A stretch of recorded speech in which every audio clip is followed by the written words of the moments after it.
Now gives me great pleasure to introduce our keynote speaker this morning. The Minister will deliver her presentation and then join me with some other individuals that we've already named in a panel discussion, as well as answer questions that have been previously submitted. A little background on the Honourable Minister. Karen Andrews is the federal member for Macpherson, and she has, I have to say, a very impressive bio. Karen Andrews brings her experience in engineering, industrial relations and running her own business to her roles as Cabinet Minister and federal member for Macpherson, which I'm told is in the Gold Coast region. Born and educated in Queensland, her aptitude for maths and science saw her pursue a career in engineering.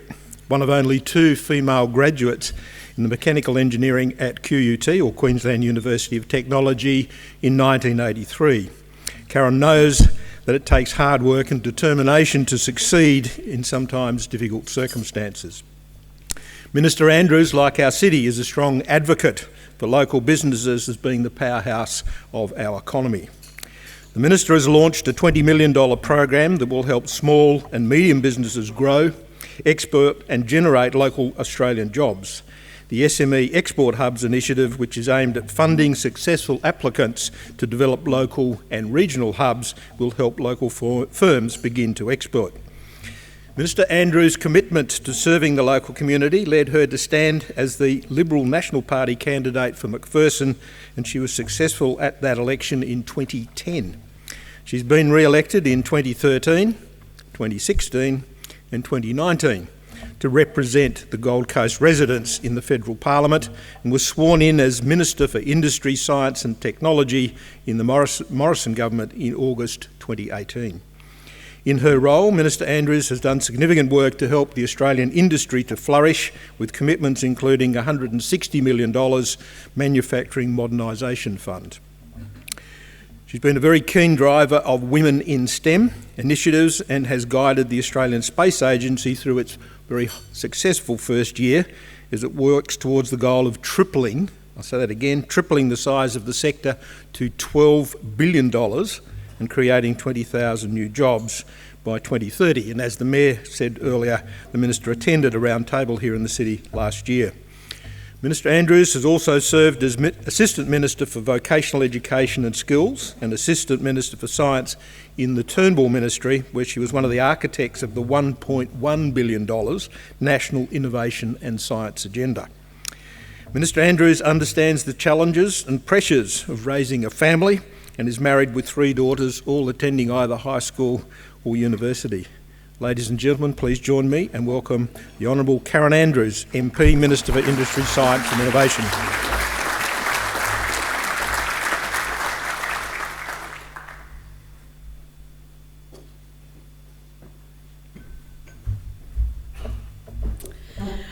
Well, good morning. Thank you so much for that very generous introduction.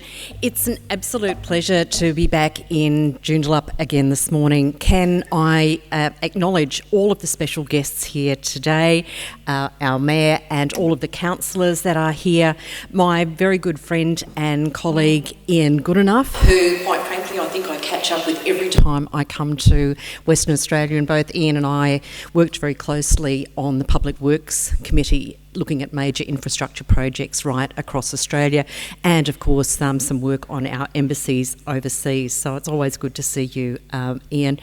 And a very warm welcome to everyone who's here this morning. Now, whilst we were all having breakfast, I had the opportunity to speak to Mayor Jacob about his speech, which I really enjoyed. I particularly liked the start of it when we heard again about the world's largest periodic table here in Joondalup. And nothing makes me smile more than hearing about STEM, science, technology, engineering and maths. But I'm particularly interested in the fact that you have chosen to be known as the city that has the world's largest periodic table, because I think that sends an incredible message to the community, but also to our young people. There are a number of statistics about the skills of the future and the need for science, technology, engineering and maths.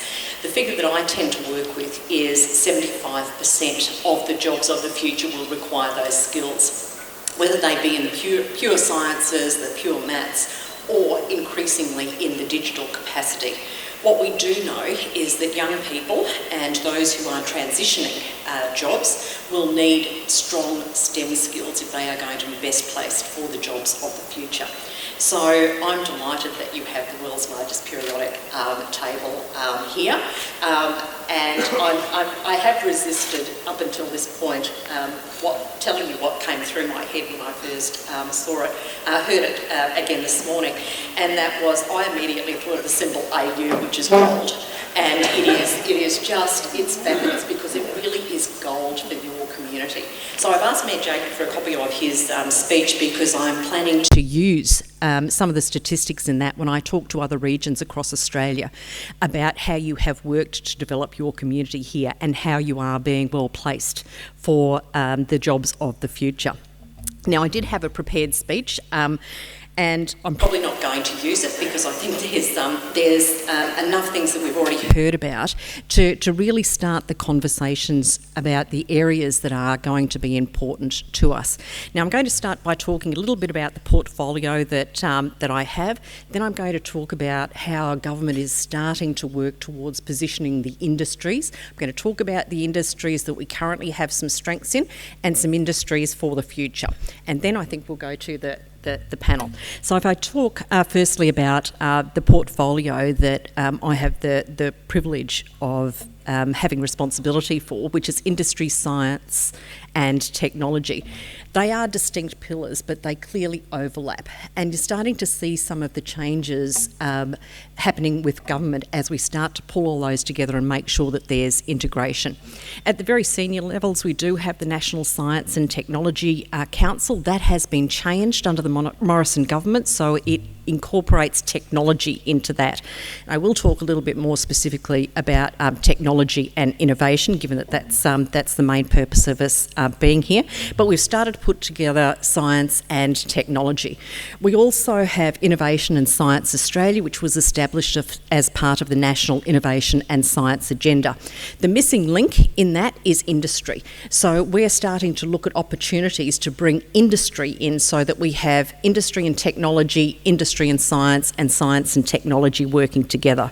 Because what we do know is that we are going to be able to achieve much more if we can bring those three key parts together. So here in Joondalup, I know that you already do a lot of work engaging with the education sector and industry. We need to maximise those opportunities, not just here, but across Western Australia and quite frankly, all across Australia. We also want to focus from an innovation perspective about not just startups, which are a very important part of the innovation and technology sector here in Australia, but also that the innovation that happens every single day by our small, medium and large enterprises, whether it's looking at a new service, a new system, a new material, a new production method, that is all the innovation that we need to capture. Now, I'm sure there's likely to be some questions about the R&D tax incentive, which is a key part of the initiative.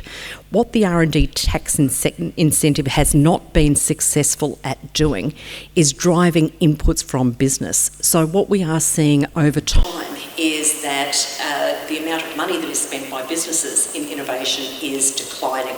So we need to step up the money that is being put into innovation by businesses, but we also need to capture the work that is done in the non-R&D tax incentive areas as well, which is the day-to-day work that many of our businesses do.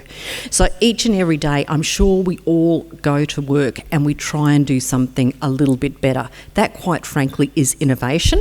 And the unfortunate thing is that the innovation agenda in Australia really has focused over the last 2 to 3 years on startups, Yes, we need to support startups, but we also need to look more broadly at how we can support businesses and drive the innovation that we need. From my point of view, that is bringing a closer relationship between industry and our education providers so that we have a very strong industry and research connection. So you will see that starting to come from the government, and we will continue to drive that, but you will see a shift. Now, obviously, for some people, they will see the shift away from a pure focus on startups as a negative thing. I actually think it's been a strategy that is long overdue, and that we need to make sure that we are capturing all innovation through all levels of business right across Australia. Now, for us to be able to do that, we need to make sure that we have the skills base that we need for the future. So I started talking about STEM and digital skills. They are clearly very important. Now, just over the weekend, we had International Women's Day, and there was a focus on women in STEM. Now, as a female STEM graduate myself, the disappointing thing for me is that from the time that I studied until now, there haven't been significant improvements in the number of women studying STEM subjects either at school or in universities. It is patchy, so there are some areas where there has been a significantly greater increase in women studying those subjects and going into those professions. But in the area, for example, of mechanical engineering, which is my area of specialisation, there hasn't been significant changes. Now, the reason that I want to make sure that we have more women in the workforce is that we know we have STEM shortages. So we know that given that women are underrepresented, if we can put support into encouraging more women to study STEM subjects, we have a fairly large base to start from that's going to maximise the opportunities. It should not be done at the exclusion of males, clearly, who want to study STEM. We need to keep those levels up, but we need to bring women up as well. Now, over the weekend, our first ever Women in STEM ambassador, Professor Lisa Harvey-Smith, talked about the fact that across Australia there are the figure she quoted was actually 331 different programs to encourage women to go into STEM. So those come from many businesses that are looking at how they can skill up for their workforce for the future. There are initiatives from local governments, state governments, and from the federal government. What Lisa Harvey-Smith is now doing is looking at which of those programs are effective. Because when we have some 330 programs working across Australia, I think it's fair to say that we might not be maximising the outcomes out of that. I'm very outcome focused, so I've specifically asked Lisa to look at which programs work. So what you will see is a realignment, at least from the federal government's point of view, over the coming months and years about how we're going to look at focusing on our target area of increasing the number of women who are moving into STEM fields. Now, interestingly, when I was at university, and the other girl in my class, coincidentally, was also called Karen, so we were the two Karens from mechanical engineering. Neither of us really considered the fact that we were the only two women, and it was only when I went back to QUT a few years ago that I was speaking to the Vice-Chancellor, and I said, well, Karen and I must have been one of the first women to come through, and they checked and said that Karen and I were the first two women coming through. I don't believe that in mechanical engineering those figures have changed significantly, and what we need to understand is why hasn't that changed and how we can address it. So that's going to be a target area, as well as making sure that we understand we have the skills for the future. Now, I have recently convened, well, probably over the last 6 months, a number of roundtables with our manufacturers to look at how we can kickstart again manufacturing right across Australia. Now, it's fair to say that we do have a fairly strong manufacturing sector here. It is, as an industry, our 7th largest employer, and there's over 900,000 people directly employed in manufacturing across Australia. What we have done as a nation is we have tried to be all things to all people, and that has meant that there are some opportunities for us to now look at where our strengths are and how we can maximise those opportunities.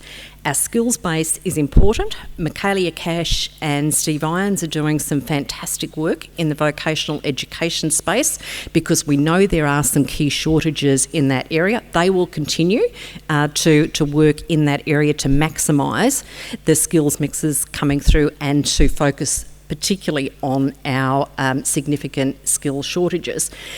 So we need to pull together what the strong base is going to be. Work is happening on that and will continue to happen. But I've also talked to my manufacturing sector about what the opportunities are for develop key skills. And we started from the base of, well, historically Australia has always been a nation with strengths in agriculture and in mining and resources. They are opportunities for us to continue. And agriculture is now a very high-tech industry.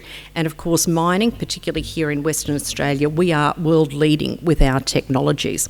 And in fact, if I can just digress for a little bit, as part of the bushfire issues that we've been facing, I did convene a roundtable. And one of the things that has come out of that is the need to look at autonomous vehicles for firefighting so that we can keep our firefighters off the front line. We will be looking to the mining sector that have key strengths in autonomous vehicles and operations to make sure that we can capitalise that and move that across to say, okay, well, how can we send in autonomous vehicles to do our firefighting? So there's a real connection with what we're doing. So our core strengths, our traditional strengths have been in agriculture and in mining and resources. But what are our key strengths for the future? Now, as I talk broadly across industry, the things that are coming to the fore, firstly, let me start with the space sector, which currently employs across Australia about 10,000 people. It's probably just a little bit over that at the moment, given that the work that we've been doing over the last 12 months. It's worth about $4 billion. Our plan, and we have a plan in place to make sure that we get to these figures, is to triple that sector by 2030, so that we'll be tripling the number, an additional 20,000 people coming into work in the space sector, and to grow the sector to $12 billion. Now, many people get very excited about space when they focus on the launch capabilities, and I'm very excited that we are part of the NASA's Moon to Mars and potentially beyond program. The money that we announced for that is staying in Australia. We are not funding NASA. They actually don't need our money. But what we do need to do is make sure that we are supporting Australian businesses so that they can be part of the supply chain to NASA. NASA is very interested in a number of issues and capabilities here in Australia, certainly remote communications, robotics and automation, and of course Western Australia is very well placed in those fields. Remote health is an opportunity for us to support them. So, for example, when we've got our scientists and support workers wintering over in the Antarctic, we actually run most of the health support from Hobart. So that is going to be a very useful thing for NASA as they're making sure that their astronauts and, of course, the communities of the future are going to be able to be safe and well. I just want to touch on one more thing about space before I move on, and that is there is a lot of talk about mining on the moon. This is actually not mining for profit. This is actually mining so that we can generate the fuel that we need. So NASA's plan is to make sure that they build effectively a landing pad on the moon. So we will go to the moon. That's the first stage. We will be mining. We already know that there's hydrogen. We know that there's water supplies up there. No, there's hydrogen. We know there's oxygen up there on the moon. We need to be starting to pull that out and generate the fuels that we need. So there will be capability built up there. But what we don't want to have to do is carry huge loads of fuel from Earth, so we need to be able to make the fuel on the moon, and that's what we're going to do. We also don't want to be taking a whole heap of equipment up there, so we are looking at how we are going to 3D print the landing station. That is already well underway. I visited NASA a few months ago now, and they're already starting to 3D print the furniture that's going to be used up there. So that capability is well advanced, and the good thing is Australia is part of that. So there are huge opportunities for us in space. We just need to keep working on our strengths rather than try and be all things to all people. Have you got the message that I really love space? So it is really exciting, but it's not the only thing that Australia has some key strengths in. So we're certainly looking at the space sector. Manufacturing is very important to us, but looking at what our key capabilities are. It is very difficult for us to compete purely on price. So when we look for manufacturing capability in Australia, we are going to be looking at quality and effectively value for money. So I understand that the circumstances that we currently are facing at the moment has put a very sharp focus on manufacturing and our capabilities here in Australia. We will be looking at what our core capabilities are, but we are going to be looking at where we can value add. That leads to the technology and the innovation part of this, because what we can do as a nation is start exporting our technology. So even though we might not be making everything in Australia, but we still will always be a nation that manufactures here, we can export the technology. So we can grow industry and university research capabilities here in Australia, and we can identify where those needs are overseas, and we can start to feed into that. We have some very strong strategic relationships with other nations. We work very closely with Singapore. We work very closely with Japan. We have very strong relationships with China and India, but we will be looking at how we can develop the capability that will set us apart from the rest of the world. So I guess in summary, where we are placed at the moment is in positive territory. We have some great strengths here in Australia. We need to focus on what that capability is, and we certainly need to be developing those skills. Now, there are many experts in the room today that have cybersecurity and cyber skills, so I'm not going to talk a lot about that. I understand that will be well and truly covered in the panel session. But as a government, we understand how important it is that we build cyber skills, not just for the negative in terms of how we can make sure that we are at a lower risk of a cyber attack, but how we can use the positive parts of cyber certainly to protect Australia, but also to build the industries of the future. So to go back to where I started with the manufacturing, one of the key skills that has been identified out of the roundtables is our need to make sure that we have digital skills, but also that we develop the cyber skills that we need here in Australia. And I think that that is a very, very positive opportunity for us. Other industries of the future are going to develop over time. The Prime Minister has made it very clear that he wants us to be a world-leading digital economy by 2030. So digitalisation and digitisation will be very important to us in developing those skills as we go. He's also made it very clear that a future industry for us lies in plastic waste recycling, not just to support our own needs here in Australia, but to provide support for our Pacific neighbours.